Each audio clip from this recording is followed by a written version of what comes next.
afternoon and welcome to Fast Horses Today. Today is Saturday. It is August 24th and it's Pat O'Brien Day over at Del Mar. So I'm going to skip the first few races at Del Mar, and I do like some horses in the later races in the late pick 5. So the late pick 5 gets started in the 6th race. Approximate post time about 6:30 here Central Time, so 4:30 over the Pacific Time Zone. First leg of the pick 5 6th race is a 5 furlong grass sprint for $50,000 claimers, and these are 3-year-olds. So, there's a lot of horses here that are just, getting dropped into claiming for the first time. Some horses, probably are not even worth 50 are running here, and just makes a collection of horses we're able to fill the race here. So I've got a couple horses here that I'm going to put in to try to get this pick 5 started. I'm going to put the 2 horse, was Mission Beach. This is for John Sadler. Now, Sadler claimed this horse off of J.K. Sweezy, and he claimed him for $50,000. Now, Mission Beach, a couple years back, or actually, I'm sorry, it was last year. This horse was a well-regarded horse. Won its first time out, was a Bob Baffert horse. So Bob Baffert had that horse ready to go first time out. Ended up running the horse in the Hopeful over at Saratoga. And, there was probably a lot of promise for this horse. So this horse has switched barns a couple times. And, it doesn't look to me like there's a panic button here. Sadler did claim the horse for 50. He's running him back for 50. I thought the horse ran a really nice race last time that he got claimed out of. It was a 7 furlong dirt race. The horse got the lead kind of by default. I don't know that he was really traveling for the lead, and ended up running a nice race at 7 furlongs. So I feel like there's some speed in this race. So Mission Beach certainly is fast enough if he wants to get the lead, or if he wants to just use speed to get position, keep that rail position. Either way, I think the horse will be in a good spot. So that's Mission Beach, 5-2. I'm also going to put the 3 horse, who was Invincible, for Doug O'Neill. Now this horse, I'm going to put this horse in. They're dropping him into a claim. And I'm just hoping that they're not hitting the panic button here. I just feel like this horse might be live here at 8-1 with Frey Sue. The horse was originally a $375,000 purchase, and now they're dropping him in for 50 off of horse had a layoff, and they brought him over one time, ran a 5 furlong grass race earlier in the meet. Horse showed some speed and then just ended up backing off. So I kind of wonder if they're pressing the panic button, or just maybe getting realistic here. Horse shows a nice work after that race. And, Doug O'Neill is a guy who gets realistic and does place horses where they can win. So I don't feel like this is a panic button here. So that's the 3 horse. That's Invincible. So I've got the 2 and the 3 here in this 6th race. Now let's move over to the 7th race. 7th race is a maiden $50,000 claimer, 6 furlongs on the dirt. These are Calbreds, 3-year-olds and up boys. And a couple scratches out of this race, which I thought were, going to be factors here. The morning line favorite got scratched. That's the 8 horse. And then the 4 horse was Bejan Bashert, also got scratched, who I thought, had some a factor here in this race. So I've got 3 horses I'm going to put in. There's a interesting group. Couple horses have experience. Several are first-time starters. So I'm going to put the 5 horse, was Perkins, and this is for Andy Mathis. Now, this horse has been running in special weight, so now drops to 50. Last race this horse ran was at Del Mar on a 5 furlong grass race. Horse kind of fought for the lead, and then ended up backing off as the favorite that day. Now, what makes me think this is not a panic here, this Andy Mathis was trying to get this horse into a maiden 50 and didn't draw in, so he ended up, the alternative was running in that special weight on the grass. So just figured he ran him where the race was as a Calbred. I'm sorry, it's not a Calbred. No, actually, it's a Kentucky bred, but he does fit the cow conditions because of his sire line being by Smiling Tiger. So he qualifies as a California sired or foaled horse. So that's how he's able to get in here for 50. So I think Perkins is live here at 6-1 with Ricardo Gonzalez. I don't know that we're going to see 6-1 because of the scratches, but Perkins certainly is live. Then I'm going to go with a couple first starters here. The 9 horse was Winter Snow for Tim Yakteen. This horse, first start, drops him in for 50. We've seen Yakteen do this earlier in the meet and have some success with it. Kimura takes the call, and Kimura is very capable, as I've talked about Kimura many times. Very capable here. He's 4-1. Certainly looks a look here. Then I'm also going to put the 11 horse for Ron Ellis. Now, Ron Ellis puts his horse in 50,000 for the first start. Horse shows some good works. Now he puts a jock on here that I really have no idea who this is. The last name is Jassim. And I looked this jock up and didn't see anything here. So, I'm just going to trust, it's not McAnally, but Ron Ellis. He knows what he's doing with a horse, and he puts a jock on there, and that's the 11, K Bella Luna. So I've got the 5, 9, and 11 here. That's in the 7th race. All right, now let's go to the 8th race. The 8th race is a 5 furlong grass race, another grass sprint. This is an open company first level allowance horses for fillies. Very interesting group of horses here. I've got 4 horses I'm going to put in because I don't have a very strong opinion. I think there might be a long shot possibility here. So I'm going to put the 1 who is pushing this for Michael McCarthy. Rispoli Takes the Call. This is the program favorite, Rapoli Stables. Now, Rapoli Stables jumped into the Calbred ranks by buying this horse last year. Now, she's a very, very talented horse and has shown some nice races. She ran a big race at Del Mar earlier in the meet in the Fleet Treat, and showed a lot of speed at 7 furlongs and just kept going. So, they're putting her on turf here because this is her next condition that fits. Turf should be no problem with her. She's in the 1 hole. You just have to hope that a 3-year-old running with older gets out and gets the lead and goes. See how far she can go with it. So that's the 1 pushing this. I'm going to put that in there. I'm going to put a long shot here in Ragtime Rose. Now, Ragtime Rose comes in off a layoff for Jeff Mullins. Now, this was a big purchase. It was a $525,000 purchase at one time. And Ragtime Rose, she had run some good races on grass. Her first couple starts, she was very live. She ended up getting beat, came second her first start, and ended up winning her next race. She got beat by a horse named Canthara. And I'm going to speak momentarily about Canthara because she's also in this race. Now, that was nearly 2 years ago. So, they're reviving horses here from long layoffs because they just need race horses here at Del Mar. So, it's a challenge for us, and we'll see who might be ready. So, Ragtime Rose, she does come off a layoff, about a 10-month layoff. And she just run with some nice horses. We run some stakes races last year at Santa Anita, and I just feel like this might be a race. She can come off the bench. Certainly, Jeff Mullins is capable, has a fast work here, and bullet work in her last work. Hector Barrios Takes the Call. We all know Hector Barrios is very capable on the turf. So this is a 20-1 horse, but I feel is live here. So that's the 2, Ragtime Rose. And I've also got the 5, who is Just Nails. Just Nails for Doug O'Neill. Maldonado Takes the Call here. So it's been Freysu on this horse the last 3 times. So Freysu's off and Maldonado's on. My guess is they're just trying to find a way to get this horse winning. This horse always seems to run a nice race. She definitely has a lot of run in her, but she just doesn't get up. So this is why I'm going to put a couple long shots in this race, because you have a horse like Just Nails who is 3-1. And certainly going to get bet on, but she just finds a way to lose. So, maybe Maldonado makes the difference. He's ridden her once before to no avail, but, could be live here. 5 furlong grass race. That's the 5, Just Nails. And then finally, I'm going to put another long shot in.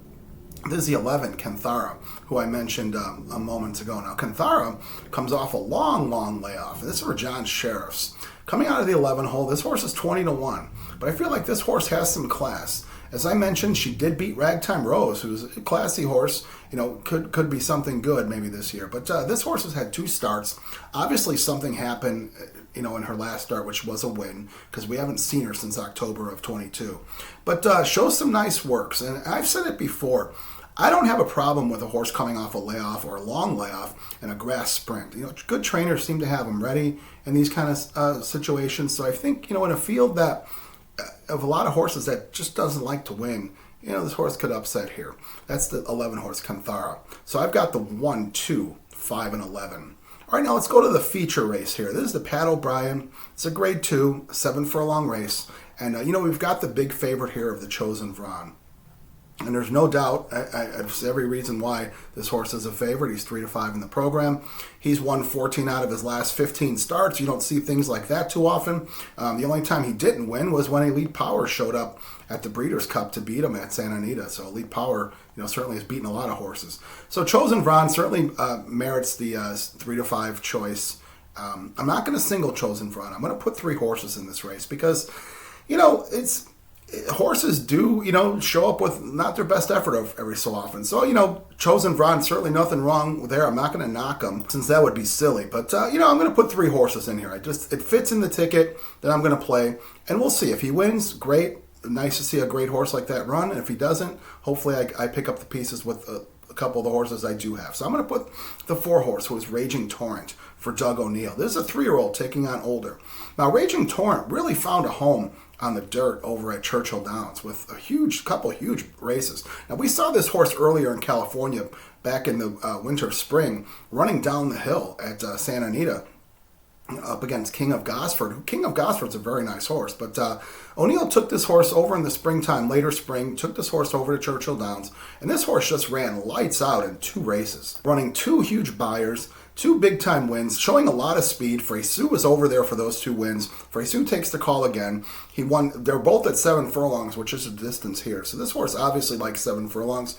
He has a lot of speed, and a race that, for a 7 furlong stakes race, I don't feel has a lot of speed. So, maybe Raging Torrent coming in a little light because he's getting the break as a 3-year-old, coming in light at 118. 6-1, Freysu. Doug O'Neill, always dangerous. So I've got the 4 horse, who is Raging Torrent. Of course, I'm going to put the 6 horse, who is the Chosen Vron. What more could be said about the Chosen Vron? He's won at different tracks, won at different surfaces, different distances. This is Eric Kruljak's, main deal in his barn. So 3-5, Hector Barrios. He's been riding this horse the whole way through, and we'll see Chosen Vron today, see what he can do.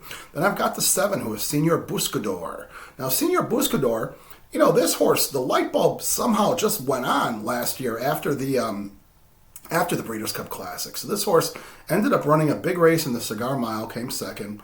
That was a muddy track. Ended up getting just beat in the Pegasus World Cup over at Gulfstream in January. Got beat by National Treasure, who was certainly raring to go there. And then this horse ended up shipping across the world, going to the Middle East, winning the biggest purse in the history of horse racing. Won the Saudi Cup at $20 million. So horse certainly has earned a lot of money for Todd Fincher. Followed that up with a 3rd place finish in the Dubai Cup. Has had a long break after those Middle East races. Picks up Joe Talamo here. I don't know if that's the great move, but, it's Fincher's horse. Let him put who he wants on him. But this horse is 5-1. Certainly merits a look here. This horse likes Del Mar, did win the San Diego handicap last year. And this horse has really just won some big races and run against some big horses. So, we'll see if Fincher has his horse ready to go first out. Fincher's had kind of a tough meet running up against some buzzsaws with some of his nice horses. So maybe he makes it all worthwhile by winning the Pat O'Brien with Senor Buscador. So that's the 4, 6, and 7. All right, now let's go to the last race of the day. Last race is the 10th race. There's a Calbred maiden special weight at 1 mile and a 16th on the grass. So a nice field assembled here. These are 3-year-olds and up boys. I've got 4 horses here that I'm going to put in. And, it'd be nice to have a live ticket with 4 horses in coverage. So I've got the 2 horse, who is Ghostly Act. That's for Debbie Winnick and Kyle Frey. Now, these folks are very close. I think it was Winnick who gave Kyle Frey a start in racing. And, Frey has ridden this horse many times. This is one of those horses that always seems to put a good effort, but gets beat. So, I don't feel like this is such a strong field to throw him out. But I certainly wouldn't single Ghostly Act because, like I said, you're going to look at his past performances and see that, he runs nice races but figures out someone to beat him. So 7-2, I'll put him in just in case today's graduation day. Then I'm going to put a nice long shot here in High Plains Drifter for Francisco Garcia. Now, Garcia is the guy who took over for Mike Pipey. Pipey got pinched, suspended for something, so Francisco Garcia took his over his stable. They're making a change here, putting blinkers on this horse. Now, I did like this horse a little bit last time, and DeSormo rode the horse. DeSormo's got this horse again. Horse had a rough trip, just a rough trip, was wide around the whole time. And as we've seen over this past week or so, past maybe 2 weekends, the horses that have run poorly on the turf earlier in the meet seem to have come back and improved. They figure it out, they get a better trip, they improve. So I think High Plains Drifter's a look at 15-1. Kent DeSormo, DeSormo's gotten beat on the wire a couple times over the past week or so. So maybe DeSormo's, figuring out, he wants to ride. When that happens, it's look out because nobody is as stylish, and nobody could move a horse like Kent DeSormo nowadays, when this guy's on. So that's the 3, High Plains Drifter. And I've also got the 7 horse, who is the favorite, Glorious Life. Carla Gaines, Rispoli's on the horse. Now, he comes out of the same race as High Plains Drifter and a couple others. This horse was the favorite that day. I thought the horse had a nice, easy trip at a mile on the grass coming off a layoff. He took the lead, and horses were winning on the lead, and this horse just ended up getting tired. So, 2 possible things here. Maybe the horse needed the race, which certainly could be the case coming off a layoff, because we hadn't seen him since October. Or maybe the horse just, we'll see if he's good enough. They're going a mile and a 16th here. So I don't like the horse enough to single. That's why I'm putting 4 horses in. But I do have the 7, who is Glorious Life. Then I'm going to also put the 8 horse, who is Silver and Black. Now, Silver and Black comes out of the Bob Hess barn. And Bob Hess has done some nice work over at Del Mar, winning some races. This horse is an 0 for 10 maiden, but does have a couple seconds and a couple thirds. I thought he ran a nice race last time, getting beat by a horse named Be Punctual. That was a dirt race on over at Del Mar. And the horse, got, towards the lead and was kind of stalking the lead, ended up finishing up nice, but just got beat by Be Punctual, who I thought was really ready that day. So they're putting blinkers on this horse. So I don't know if they're looking for more speed out of him. I'm not sure, but I do feel that 8-1 Silver and Black definitely has a look here. All right, so let's recap the day here at Del Mar. All right, so Del Mar, we're going to play the late pick 5 here, which starts in the 6th race. So I've got the 2-3 with the 5-9-11, with the 1-2-5-11, with the 4, 6, and 7. And that's 3 horses there in the Pat O'Brien, which including Senior Buscador and the Chosen Vran, as well as the Doug O'Neill horse there, the 4 horse. And then finally, to cap off the pick 5, I've got the 2, 3, 7, and 8. Now, to do the math here, this pick 5 ticket is $144. I feel it's worth it. A lot of nice fields, some upset possibilities, so that could net a nice payoff here. So as always, I wish you the best of luck. Let's get some great trips at Del Mar, because great trips result in great luck. And let's see some good, safe racing. All right, so as always, I thank you for watching. I hope you can hit the subscribe button, like or dislike. Let me know what you're thinking, and we can create a discussion. So thank you very much, and good luck over at Del Mar today, Saturday.